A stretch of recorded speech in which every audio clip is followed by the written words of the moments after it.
Hello everybody, this is Make It Better, and today we're doing what if Deku was a Ghost Whisperer part 14? 15. One of those two. Keep forgetting. But this is the morning what ifs now. So if you're here in the background, it means I'm in my truck. With all that said, let's get back where I left off. Now I remember that the last time I said was Kota trying to go run up to his parents and hug them, but sadly phased right through them. Now Kota is confused and asking why he can't hug them or touch them. And Zuko explained that they're ghosts. I can't do everything. You can see them now and talk to them, but you can't touch them. I can, but it's my quirk. He explained this to the Pussycats and Kota with a little bit more detail to make sure they understand the limits. They get it now, and Kota is just sitting there really talking to his parents, but his parents are telling him that they're so happy that he's grown so much. And this really makes Kota cry a lot. He listens, but he's still crying. He just keeps saying that he misses them over and over, which they cry. They also cry. Now, a few moments have passed, and now they're talking about all the good times between them and their son. And with all this going on, everybody in the class see how wholesome his quirk can really be. Reuniting the ones that lost someone. It's really heartwarming. And then one person, she sees him holding hands with someone and turning them to be invisible. And she just thinks to herself, can he do that to me? So she's gonna ask that question in a later time.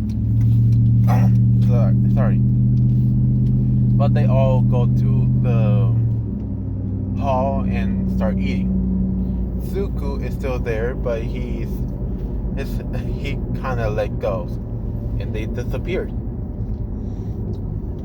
Kota asking, where are they? And Zuko said, oh, sorry, I forgot, I kind of let go. Here. He's asked them both to grab his left hand, or right. Yeah, just his left hand. And when he turned them visible again, he showed them, well, he's gonna go eat, and you guys will just need to be closer. Now, since they're still talking a lot, and Zuko is now hearing every single detail, since you can't really walk away from this conversation. And then the last thing came up. Well, why is Kota acting like it's the hero's fault? Which now Kota is trying to explain himself. If they weren't heroes, this would have never happened, and he just really hates heroes now. Which is, yeah, a stupid reason. But now he gets to hear what the real reason was. Then why don't you blame it on the villains? They did this to us, and they are the reason why we need heroes. If there was no villains, then we don't need heroes that as much. Kota didn't really think of that, And Zuko chimes in and asking, hey guys, I'm using up a lot of my power for right now. Can you please wrap this up? And by this point, it's been like 2 hours. Zuko finished eating and he's just sitting there waiting for them to be done. He's happy to help, but it's just taking up a lot of his energy. And keeping focus is somewhat a little hard when you're tired.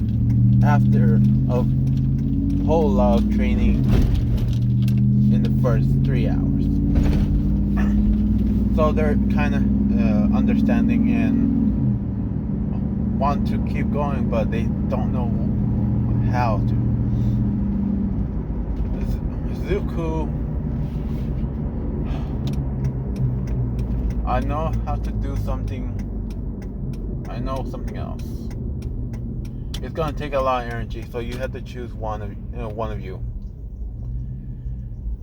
If I'll let you possess me, I'll let you possess me for as long as you need it to be. I think 3 is my limit. 3 minutes is my limit right now. I'll let you possess me, and you can actually touch and hug your son. And then tomorrow, when I'm actually not tired, I can do it for the other parent. They're very happy to hear this, and they both try to pick who, the mother or the father. The mother or the father. And Kota hears this, and he's just excited to get a chance to hug them. They finally decided the father would be first. There's no big reason for any of this for right now. And Zuko said, okay, I'm ready. Come in. The father finally steps forward into Zuko and starts speaking in his voice. In his own voice, actually, not in Zuko's. And say, hey kiddo, I'm back. And Kota gave a huge hug, as tightly and tearing up as much as possible. And well, it's just really heartwarming.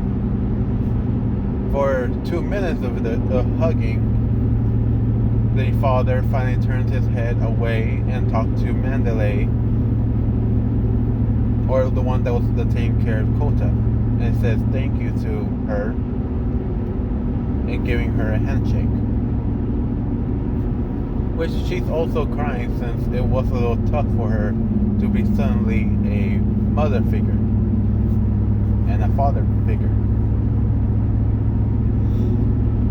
After that 3rd minute has passed, he's separated, and Zuko shows a lot of signs that he's tired. He's yawning almost between every sentence. He's blinking his eyes even slower than before.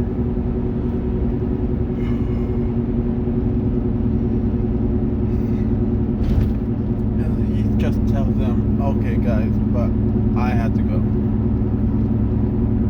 I was told there was a hot springs somewhere. And they said, yeah, it's over in that area. Zuko says, oh, okay, thank you. Now Zuko goes into the hot spring, take a bath, and everybody was there just waiting for him. Well, kinda. They were almost done. They asked what's going on, how that felt, and Zuko just explained that he'd done it before for other families that have gone to the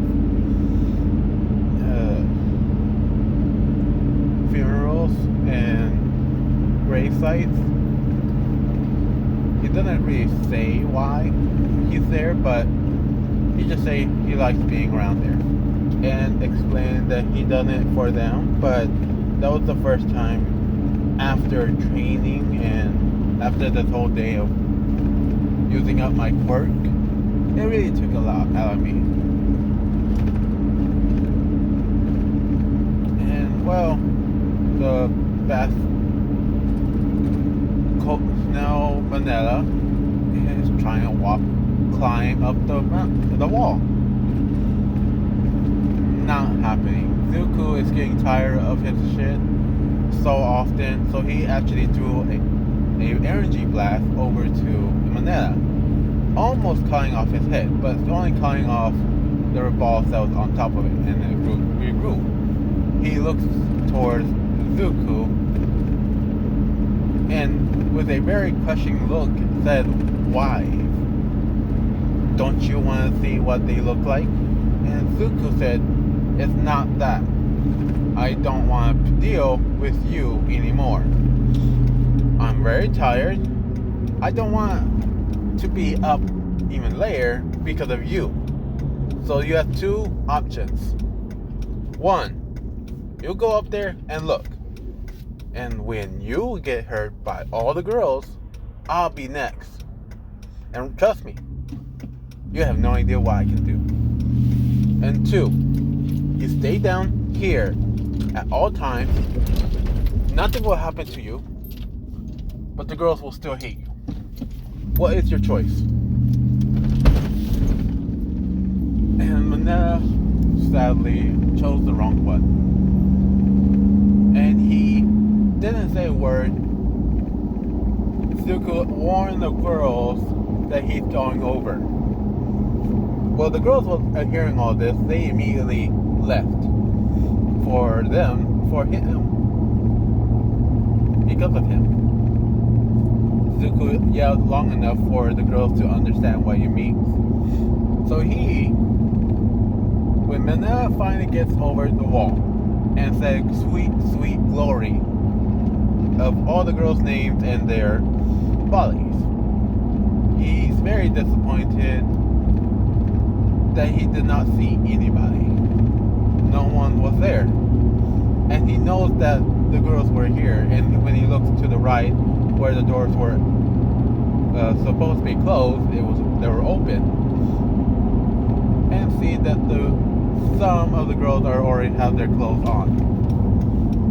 And Manila is just very bummed out. And then he realized that he's gonna get the full treatment, even if he didn't look at any of them properly. Now, Manila has this walk of shame, you can say. Well, he's running towards the girls' room to at least take a peek of anybody. But sadly, when he got there, all of them were ready to throw a huge blast of each of every one of their quirks. Mina with her acid, Jiro with her sound waves, and even Momo was trying to throw a pole right through in between his legs.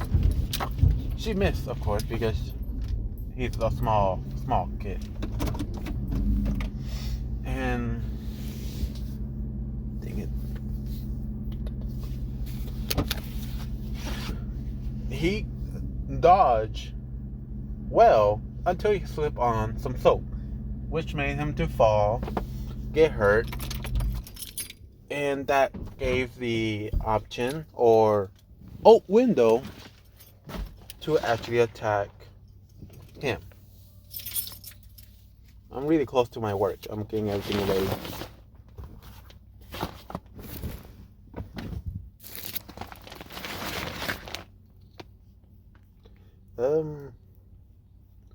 And after that, all the girls Sarah helped them out, tie him up on a chair, and each one of the girls have a chance to slap him for how tall that wall was, which was 15 feet. So each girl had a chance to slap him 15 times, or even punch him. Which now, Manila is starting to regret what he did, but he doesn't know how bad it really was until when the last girl finally finished. They said, "Okay, we're satisfied," and they were about to let him go until Hakakuri said, "Wait, Zuko promised that he will do it too. Which now Manila is terrified on what would happen with Zuko. And Zuko walks up, cracking his knuckles, and said, "Oh, don't worry. You'll know exactly what I'm going to be doing." And I'm going to end it at this point. Goodbye. It's 18:15.